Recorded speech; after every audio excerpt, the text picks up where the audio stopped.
curious about how high-resolution borehole images help us understand and mitigate drilling risks. Assalamu alaikum. I am Muhammad Farghali. Welcome to a new episode of a Paper in 10 Minutes series, visualized by 4D Geosteering. Our video today is about image log interpretation and geomechanical issues, authored by Troyee Dasgupta, Swagato Dasgupta, and Soumyajit Mukherjee. Geomechanical studies involve understanding the magnitudes and orientations of the three principal stress axes: the vertical stress, the maximum horizontal stresses, and minimum horizontal stresses. Video devices that capture high-resolution images are lowered into wells, providing crucial information about physical properties of the layers, and even secondary porosities, such as vugs and fractures, along the borehole wall, presented by arrows with stresses pointing inward or outward along the radius, while radial stresses result in tensile fractures, represented by arrows going around the circumference, known as drilling-induced fractures. These features can be distinguished using borehole images. We can determine the orientations of maximum horizontal stresses.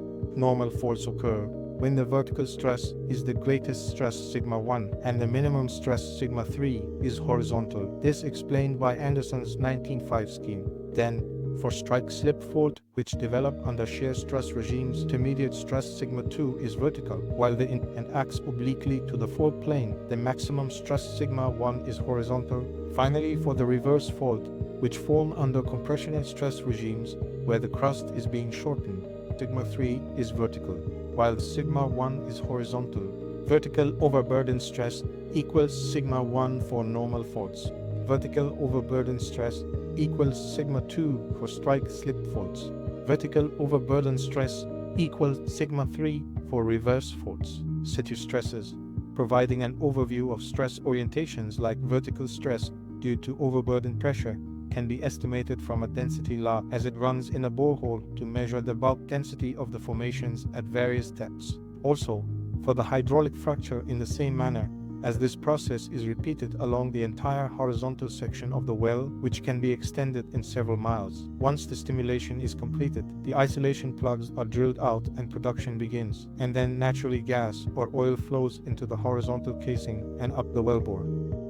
Now let's talk about the Mohr-Coulomb failure criteria. The Mohr-Coulomb failure criteria represents the linear envelope that is obtained from a plot of the shear strength of a material versus the applied normal stress sigma, where phi is the angle of friction, also considering coherency.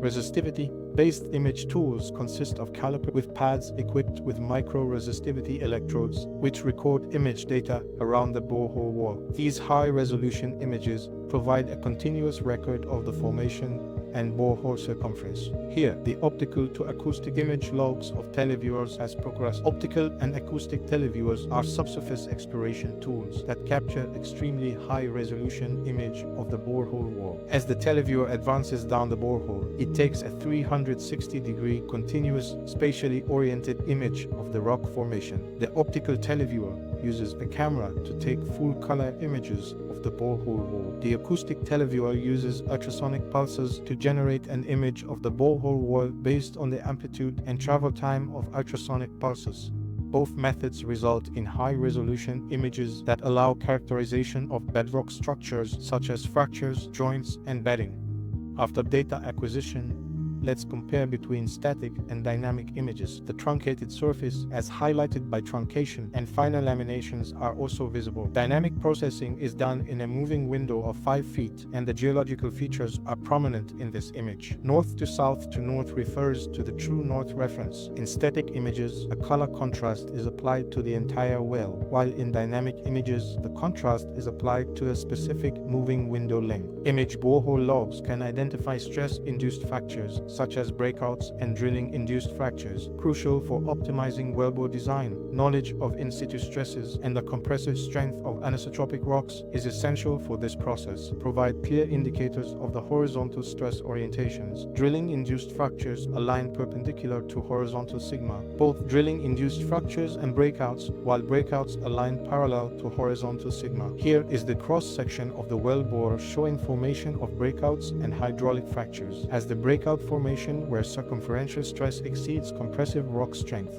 although hydraulic fracture is formed where circumferential stress is less than tensile rock strength. This shows the variation of circumferential stress to azimuth modified after Hillies and Reynolds. Borehole breakouts interpreted on a formation microimager log. The caliper 2 marked in dark red show borehole enlargement feature, and the FMI log directly shows broad, poorly resolved conductive zones. These borehole breakout features are oriented towards 100 degrees north and display the north-south trend-oriented maximum horizontal stress by the oil-based microimager. Projects like deep water exploration, as the entire assembly is lowered to the seafloor by the rig hoist. At the seafloor, the driller spuds the assembly into the seafloor sediments, then turns on the pump water, or a drill fluid is used to get the pipe into place until the wellhead is just above the seafloor, with the base pipe and wellhead at the right depth. The driller will release the bit and drill string from the jet pipe and drill ahead. While the wellbore is being drilled, mud is pumped from the surface down through the inside of the drill pipe. The mud passes through the jets in the drill bit and travels back to the seafloor through the space between the drill bit and the wall of the hole. Breakouts can vary in appearance depending on the rock type. In crystalline rocks, breakouts appear as small chips, while in sedimentary rocks, they initiate as fractures within the formation. Drilling-induced fractures are commonly present in gas, oil, and geothermal wells due to the concentration of far-field stresses near the borehole. These stresses often exceed the rock strength.